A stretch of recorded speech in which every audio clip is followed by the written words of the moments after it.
నియోజకవర్గంలో పెన్షన్ పంపిణీ కార్యక్రమంలో ఎమ్మెల్యే వేమిరెడ్డి ప్రశాంతిరెడ్డి పాల్గొన్నారు. ఎన్నికల సందర్భంగా చేసిన ప్రతి హామీ నెరవేర్చుకుంటూ కోవూరు నియోజకవర్గంలో సంపూర్ణ అభివృద్ధి సాధిస్తామన్నారు. ఎన్టీఆర్ పెన్షన్ పంపిణీ సందర్భంగా కొడవలూరు మండలం గుండాలమ్మపాలెం గ్రామానికి విచ్చేసిన ఎమ్మెల్యే వేమిరెడ్డి ప్రశాంతిరెడ్డికి పల్లంరెడ్డి సురేష్ రెడ్డి ఆధ్వర్యంలో టీడీపీ, జనసేన, బీజేపీ నాయకులు ఘన స్వాగతం పలికారు. సచివాలయ సిబ్బంది, ఇతర అధికారులతో కలిసి ఇల్లిల్లు తిరిగి ఎమ్మెల్యే ప్రశాంతిరెడ్డి పెన్షన్లు పంపిణీ చేశారు. ఈ సందర్భంగా స్థానికుల సమస్యలను సావధానంగా విన్నారు. అనంతరం గుండాలమ్మపాలెం గ్రామంలో 5 లక్షల రూపాయలతో నిర్మించనున్న సీసీ రోడ్డును ఆమె ప్రారంభోత్సవం చేశారు. ఈ సందర్భంగా ఎమ్మెల్యే వేమిరెడ్డి ప్రశాంతిరెడ్డి మాట్లాడారు. గుండాలమ్మపాలెం గ్రామస్తులకి ఈ కార్యక్రమానికి విచ్చేసిన తెలుగుదేశం నాయకులకి, మండల నాయకులకి, కార్యకర్తలకి, బీజేపీ నాయకులకి, జన సైనికులకి అందరికీ కూడా ధన్యవాదాలు తెలుపుకుంటున్నాను. నా గెలుపుకి మీ ఊరు గ్రామస్తులు, ప్రజలు కూడా ఎంతో కష్టం ఉంది. దాని వెనక మీరందరూ అత్యంత ఎక్కువ మెజారిటీలో 81% అని చెప్పాడు ఇప్పుడే. అటువంటి ఓట్లేసి నన్ను గెలిపించినందుకు ముందుగా ఈ గ్రామ ప్రజలకు ధన్యవాదాలు తెలుపుకుంటున్నాను.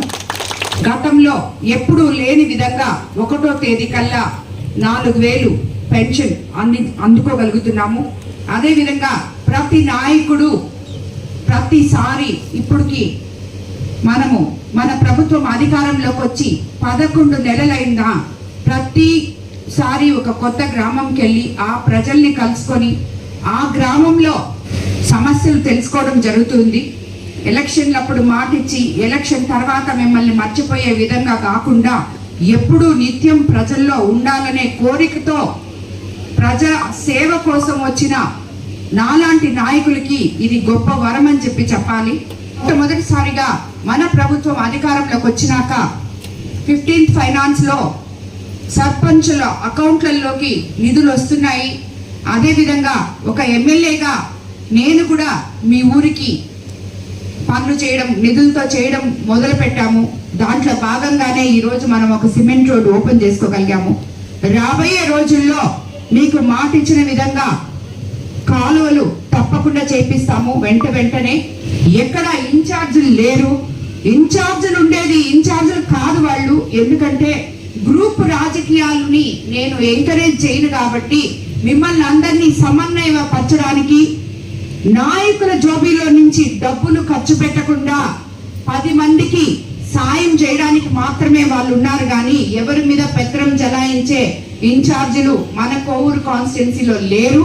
అలాగా ఎక్కడైనా జరిగితే మీరు నేరుగా నాకే వచ్చి మాట్లాడొచ్చు. ఎందుకంటే ఉదయం 9 గంటల నుంచి రాత్రి 9 గంటల వరకు నా ఇంటి తలుపులు తెరిచే ఉన్నాయి. ప్రతి కార్యకర్త, ప్రతి నాయకుడు వచ్చి నాతో మాట్లాడుతూనే ఉన్నారు. కాబట్టి ఎవరు కూడా ప్రజలు లేనిపోని అపోహలు పెట్టుకోకుండా, గవర్నమెంట్ ఒక్కరోజు గ్రీవెన్స్ డే ఇస్తే మనము ప్రతిరోజు గ్రీవెన్స్ డే చేస్తున్నాము. ప్రతి ఒక్కరూ వచ్చి వాళ్ళ సమస్యలు తెలుసుకుంటున్నారు. వాళ్ళకి కావాల్సినవి చేయడానికి మా సాయశక్తుల ప్రయత్నం చేస్తున్నాము. కాబట్టి ఇందులో కోవూరు కాన్స్టిట్యున్సీ ప్రజలు ఎవ్వరు కూడా అపోహలు వద్దు, గ్రూప్ రాజకీయాలు వద్దు, ఇవన్నీ వద్దు. మీ ఊర్లలో మీరు అభివృద్ధి చేసుకోండి. మీకేం కావాలో వచ్చి నేరుగా చేసుకోండి. రాబోయే రోజుల్లో మా విపిఆర్ ఫౌండేషన్ తరఫున ఈ ఊర్లో సిఎస్ఆర్ ఫండ్స్ కింద శ్మశానానికి ఒక 25 లక్షలు శాంక్షన్ చేస్తున్నాము. వేమిరెడ్డి ప్రభాకర్ రెడ్డి గారు నేను వచ్చేటప్పుడు గుర్తు చేశారు, మనము మాట ఇచ్చున్నాం వాళ్ళకి శ్మశానం ఇస్తామని చెప్పి.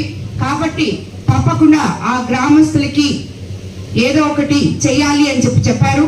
సో ఆయన సొంత ఫౌండేషన్ నుంచి 25 లక్షల రూపాయలు ఇక్కడ శ్మశానం లేదు కాబట్టి దాన్ని శాంక్షన్ చేస్తున్నాము. మీరు ఎక్కడైనా సరే లోకల్ నాయకులు, అమరేంద్ర, మీరందరూ కలిసి ఇక్కడ ఎక్కడ పొలం ఉందో చూసి మాకు చెప్తే దాన్ని బట్టి మేము శ్మశానం ఏర్పాటు చేస్తామని మీకు అందరికీ మాటిస్తున్నాము. అదేవిధంగా రాబోయే రోజుల్లో మనకు వచ్చే 15th ఫైనాన్స్ నిధులతో మనము ఇక్కడ లేని కాలువలన్నీ కూడా చేసుకుంటామని మీ అందరికీ చెప్తున్నాను. మరిన్ని అప్డేట్స్ కోసం మన HN9 టీవీ ఛానల్ ని సబ్స్క్రైబ్ చేసుకోండి.